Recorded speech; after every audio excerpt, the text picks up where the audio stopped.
అన్నటువంటిది నా ఉద్దేశం. సార్, మీరు రాజీనామా కానీ ఇవన్నీ విషయాలు గతంలో ఏమన్నా జగన్మోహన్ రెడ్డి గారి దృష్టికి తీసుకెళ్లారా? లేదు, నేను వ్యక్తిగత కారణాలతో రాజీనామా చేయాలనుకుంటున్నాను అనేటువంటి అంశాన్ని మీ పార్టీలో ఉన్న ముఖ్యులకు కానీ జగన్ గారి దృష్టికి కానీ తీసుకువెళ్ళారా? రాజకీయాల నుంచి తప్పుకోవాలని వ్యక్తిగత కారణాల వల్ల నేను నిర్ణయించుకున్న తర్వాత జగన్మోహన్ రెడ్డి గారు లండన్లో ఉన్నారు. ఆయనతో నేను ఫోన్లో మాట్లాడి అన్నీ చాలా వివరంగా వివరించడం జరిగింది. అన్నీ వివరించిన తర్వాతనే నేను ఈ రాజీనామా పత్రాన్ని అధ్యక్షుల వారికి సమర్పించడం జరిగింది. మీరు ఆ విషయాలు చెప్పినప్పుడు ఆయన ఏ రకంగా స్పందించారు సార్ జగన్ గారు? ఒక్కొక్కరు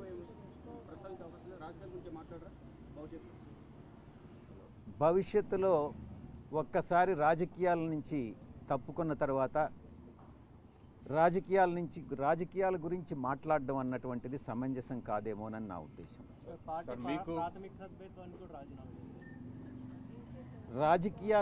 రాజకీయాల నుంచి తప్పుకున్న తర్వాత ఇక ప్రాథమిక సభ్యత్వం అన్నటువంటిది ఎలా ఉంటుంది? వెళ్ళిన తర్వాత రాజీనామా సమర్పించడం జరుగుతుంది. ఇది ఒక ప్లాన్ ప్రకారం జరుగుతుంది అనేది ఒక విమర్శ వస్తుంది. గతంలో టీడీపీ నుంచి ఎంపీలు బీజేపీకి వెళ్ళారు. అలాగే విజయసాయి రెడ్డి రాజీనామా చేసిన తర్వాత అలాగే వైసీపీ వాళ్ళు వెళ్ళిన తర్వాత బీజేపీలో చేరతారనే ప్రచారం జరుగుతుంది. నేను బీజేపీలో చేరతానని గతంలో ఏదైతే టీడీపీ వాళ్ళు రాజీనామా మీరు కూడా బీజేపీలోకి వెళ్తారనేటువంటి ప్రచారం కూడా జరుగుతుంది. రాజీనామా చేశారు, ఆయనకు బీజేపీ టికెట్ మళ్ళీ బీజేపీ ఆయన ప్లేస్ ని రీప్లేస్ చేసింది, ఆయనకి ఇచ్చింది. మీరు రాజీనామా చేశారు, మీకు కూడా అట్లాంటిది వస్తుంది అనేది చర్చ నడుస్తుంది. నా సుదీర్ఘ రాజకీయ జీవితంలో నాకు తెలిసి నేను ఏ రోజు అబద్ధాలు చెప్పలేదు. ఒక హిందూ ధర్మాన్ని నమ్మినటువంటి వ్యక్తిగా, వెంకటేశ్వర స్వామిని నమ్ముకున్నటువంటి వ్యక్తిగా నేను అబద్ధాలు చెప్పను. అలా చెప్పుతాను అని ఎవరైనా నమ్మినట్లయితే అది మీ యొక్క విజ్ఞతకే వదిలేస్తున్నాను.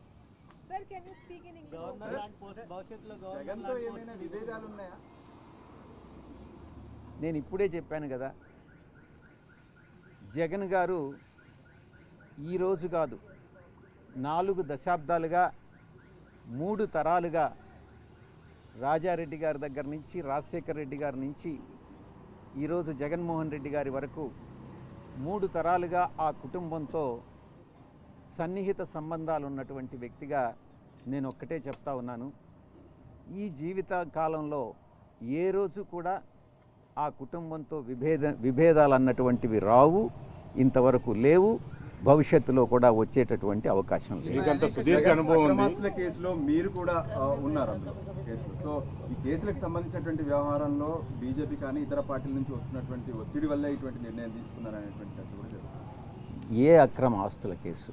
జగన్కి సంబంధించి ఎప్పటి కేసులు? పాత కేసులు అన్నటువంటివి గతంలో కానీ వెళ్తే 2011వ సంవత్సరం ఆగస్టు 10వ తారీఖున ఎఫ్ఐఆర్ ఫైల్ చేయడం జరిగింది. 2011 అప్పట్లో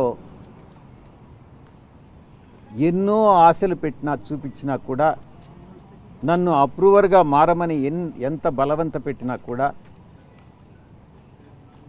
దైవాన్ని నమ్ముకున్నటువంటి ఒక వ్యక్తిగా, ఆ కుటుంబానికి సన్నిహిత సంబంధాలు కలిగినటువంటి వ్యక్తిగా నేను అప్రూవర్ కావడానికి నిరాకరించాను.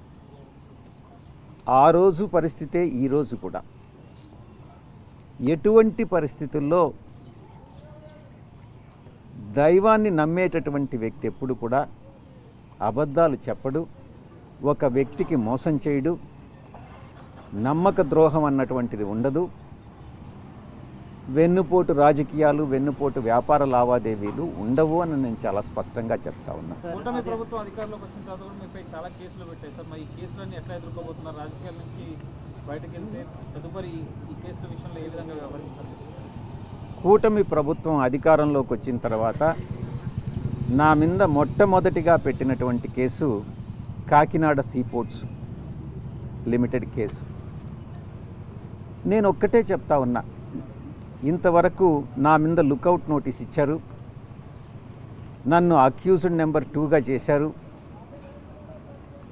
నేను గతంలో కూడా ఈడీ ముందు ఇంతవరకు నన్ను సిఐడి పిలవలేదు. ఈడీ వాళ్ళు పిలిచినప్పుడు నేను ఒక్కటే చెప్పాను, ఆ వెంకటేశ్వర స్వామి సాక్షిగా కేవీ రావు అనేటటువంటి వ్యక్తి ఏదైనా ఒక సోషల్ ఫంక్షన్లో కలిస్తే నమస్తే నమస్తే అని చెప్పడమే కానీ ఆయనతో నాకు ఎటువంటి సన్నిహిత సంబంధాలు కానీ వ్యాపార లావాదేవీలు కానీ లేవు, నా మీద చేసినటువంటి ఆరోపణలన్నీ తప్పు అన్నటువంటిది చాలా స్పష్టంగా చెప్పడం జరిగింది. నేను వెళతాను, ఆయన్ని రమ్మనండి, ఆ దేవదేవులైనటువంటి వెంకటేశ్వర స్వామి మీద ప్రమాణం చేస్తామోనని మరొక్కసారి మీ ముందు నేను చెప్తా ఉన్నా. కేవీ రావు గారు చెప్పేది నిజంగానైతే ఆయన పిల్లల మీద ప్రమాణం చేసి చెప్పమని చెప్పండి, నేను చెప్పేది నేను నిజంగా విక్రాంత్ రెడ్డిని ఆయన దగ్గరికి పంపించాను అని అన్నటువంటి విషయం నేను నా పిల్లల మీద ప్రమాణం చేసి నేను చెప్తా. నాకు కాకినాడ సీపోర్ట్ విషయంగా ఆ ట్రాన్సాక్షన్ గురించి ఏ రోజు నాకు ఎవ్వరూ చెప్పలేదు, నాకు తెలియదు. కేసు పెట్టిన తర్వాత పూర్తిగా వివరాలన్నీ సేకరించిన తర్వాత అప్పుడే నాకు కాకినాడ సీపోర్ట్ అరబిందో వాళ్ళు అక్వైర్ చేశారు, 42% ఏదో అక్వైర్ చేశారు అన్నటువంటి విషయం తెలిసింది. చెప్పేది పూర్తిగా వినండి. విక్రాంత్ రెడ్డి అనే అతను నాకున్న పరిచయం చాలా కొద్ది, పిల్లవాడు. ఎక్కడైనా కనపడితే ఎలా ఉన్నావు విక్రాంత్ అంటే ఎలా ఉన్నావు అన్నటువంటిదే కానీ విక్రాంత్ రెడ్డికి నాకన్నా ఎక్కువ పరిచయాలు ఉండేటటువంటి వ్యక్తి. నేను అతన్ని కేవీ రావుకి ఇంట్రడ్యూస్ చేయాల్సినటువంటి అవసరం లేదు. మొట్టమొదటిగా ఎవరైనా ఏదైనా ఉద్యోగం కోసమో ఎవరైనా వస్తే ఏదైనా ఇండస్ట్రియలిస్ట్కి ఫోన్ చేసి చెప్పమంటే చెప్తానే కానీ నాకు ఏ వ్యాపారాలు లేవు. నేను పూర్తిగా 24 గంటలు 365 రోజులు పార్టీ కోసంగా నేను పనిచేసే కానీ రాజకీయాల్లో ఉన్నానే కానీ నాకు ఎటువంటి వ్యాపారం లేదు, నేను దేంట్లోనూ భాగస్వామిని కాదు. మరొక ముఖ్యమైనటువంటి విషయం, కొన్ని పత్రికలు కానీ కొన్ని ఛానల్స్ కానీ నేను చూస్తూ ఉన్నాను నిన్నటి నుంచి, ఈ కాకినాడ సీపోర్టు విషయంగా ఈ యొక్క రాజీనామాకు లింక్ చేసి ఎక్కడో అది జగన్ గారికి తగిలింది కాబట్టి విజయసాయిరెడ్డి రాజీనామా చేస్తున్నాడు అన్నటువంటి విషయాన్ని కొన్ని ఛానల్స్ చెప్తా వస్తూ ఉన్నాయి. నేను ఒక్కటే చెప్తా ఉన్నా, మా వియ్యంకుడు నా క్లాస్మేట్ బీకాంలో, ఆ తర్వాత ఆయన వ్యాపార రంగంలోకి వెళ్ళిపోయాడు, నేను సిఏ చార్టర్డ్ అకౌంటెంట్గా వెళ్ళిపోయాను. తర్వాత మళ్ళీ తిరిగి కలుసుకున్నది నా కూతుర్ని ఆయన కొడుక్కి సంబంధం చేసుకున్న తర్వాతనే. ప్రమాణం చేసి చెప్తా ఉన్నా, ఆయన వ్యాపార లావాదేవీలు ఏది కూడా నాతో ఏ రోజు డిస్కస్ చేయరు. వాళ్ళకి ఎన్ని ఫార్మా యూనిట్స్ ఉన్నాయన్నటువంటి విషయం కూడా నాకు తెలియదు. ఎందుకంటే కుటుంబ వ్యవహారాలు సక్రమంగా ఉండాలి అని అంటే ఆర్థిక వ్యాపార లావాదేవీలు ఉండకూడదు అన్నటువంటి విషయం నేను బలంగా నమ్ముతా. వాళ్ళు ఏం చేస్తున్నారు, వాళ్ళ వ్యాపారం ఏంటి, దాంట్లో జోక్యం చేసుకోవడం అన్నటువంటిది మంచిది కాదు అన్నటువంటి ఒకే ఒక సిద్ధాంతంతో నేను ఏ రోజు కూడా భగవంతుడి సాక్షిగా చెప్తున్నాను, వాళ్ళ వ్యాపారాల గురించి నాకు తెలియదు, తెలుసుకోదలుచుకోలేదు, భవిష్యత్తులో కూడా నేను జోక్యం చేసుకోను. ఆ ఛానల్స్ ఎవరైతే టెలికాస్ట్ చేశారో వాళ్ళకి నేను విజ్ఞప్తి చేస్తూ ఉన్నా, వాళ్ళ విజ్ఞతకే వదిలేస్తున్నా. దయచేసి ఇన్ఫరెన్సెస్ డ్రా చేయొద్దు, వార్తలను వార్తలుగానే ప్రచురించండి, ప్రసారం చేయండి. మీ యొక్క వ్యూస్ని తీసుకొచ్చి